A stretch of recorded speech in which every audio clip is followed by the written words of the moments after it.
Okay, I found this really cool effect on YouTube. It was done in another program, DaVinci Resolve, and I spent about an hour trying to make that happen with nodes, and it was painful. And I thought I could do this in HitFilm, and I figured it out. So here's what we're doing. It's a pretty cool effect. This clip is only 3.5 seconds long, but really the meat of the stuff is only less than a second. So she pulls them, boom. So that's what we're doing. All right, so let's talk about how we do this piece by piece. When you download the clips from the YouTube site, you're going to put the card on over top of the girl, okay? So there's the full shot of the girl.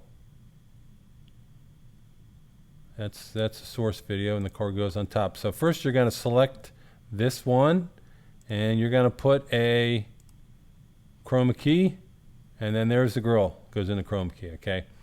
So from here, we need to start masking out her fingers, okay? So you can see right there. So what we're going to do is, while you're on this layer, the card layer, and the pen tool is selected for your mask, and we're going to mouse wheel zoom in, and what we're going to do is we're going to make some dots.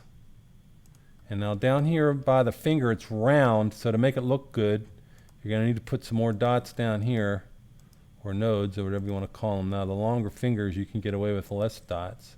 Now when you get to the end, if you go over to where you started and click, you're going to make a enclosed mask.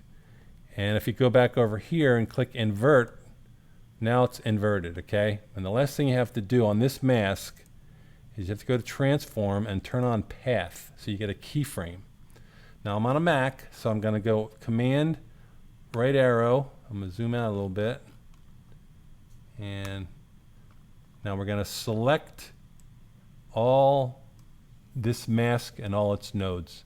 Now when you're inside and you get the 4 arrows, you can move it around, and you do that, and boom, look at that. That's how it works. That's the magic right there. All right? Now, if you're off a little bit, what you can do is you can select each one of these little node guys and just tighten it up. So when you're around the round finger part, you're going to need some more nodes to sell it. You're not going to get away with a couple of dots. You're going to have to put more around here. But in a long part of the finger, you can get away with doing stuff like this. Another thing you can do on this mask is you can go to shape, and you can go feather strength, and you could make this 1 or 2 pixels, and this would soften a little bit. That would also help sell it. You can see right in here, there's a little tiny bit of green underneath for this green grass. And so if you do that, make it a 2. It might soften it up a little bit, but it's going to happen so fast that your eye may or may not catch it. But that's your decision on how much to feather and how many dots. And then you're going to just have to go frame by frame. It's called rotoscoping. And you go 2 more frames, and it's all selected, and then you're going to pull it down to here. Now if you hit H, you get the hand tool, you can move your screen up, and you can go back to F for freehand. We can select all this, and we can bring it down to the fingernail. All right, make sure that you got path keyframe turned on, and now you can see every. So you may not need a keyframe every frame, but you might. It just depends. But that's why I suggest doing each finger separately. You do as little dots as you can get away with, and also as little frames that you have to put a keyframe on every frame. You don't, but you might. So I would say every other frame, or maybe every 3rd frame, and see if the mask will track the finger here, right? So it's tracking, you know, I don't need it, but maybe every other, you know. Now for here, things are getting weird, so we're going to have to pull her back, and then we're going to have to pull this up. You can see where the darkness is of her finger. Now the mask for the other finger, the pinky finger and the middle finger, they're going to overlap this finger. So sometimes you may not, don't worry about it if they overlap. They're going to overlap, right? So I'm going to turn this off. What I'm going to do is I'm going to go to my pinky finger, and I'm going to turn all these on. And you can name your masks, which is really cool. You can name your mask. Now, let's see which one of these is being weird here. I think for some reason that one's being a little bit weird. I don't know why. But we're going to zoom out, go through. Okay, so each finger was masked, the thumb was masked, and the hand was masked. Now the hand, you can start here. You can make all your dots and outline his hand and then work backwards, okay? Because you don't know. And then you go forward from there, okay? Now here's one other thing that's weird. So if you're moving some of these dots around, right? And you click here, you're going to add a dot, right? Even if it's right in line with the side of the finger here. That's a brand new dot. Now if we go backwards, see that? When you get that, that means you accidentally added a node and you're kind of screwed. So you have to select it and delete it so that doesn't happen, because you want to have this. You want to have the outline follow the shape. All right? So that's how we saw this whole thing right here. All right? So, okay, so let me think else. So now, one more thing I did was I added a layer grade, and I put a mask on the layer grade that outlines the hand, so that when the hand comes in, this left hand is a little bit closer to the right hand, right? And then when she pulls them through the screen, I fade out the effect. See how it's fading out? So if I go up to the grade and I go to I think it's effects and then shadows and highlights and then highlight amount. So right here, let's see, let me go backwards. All right.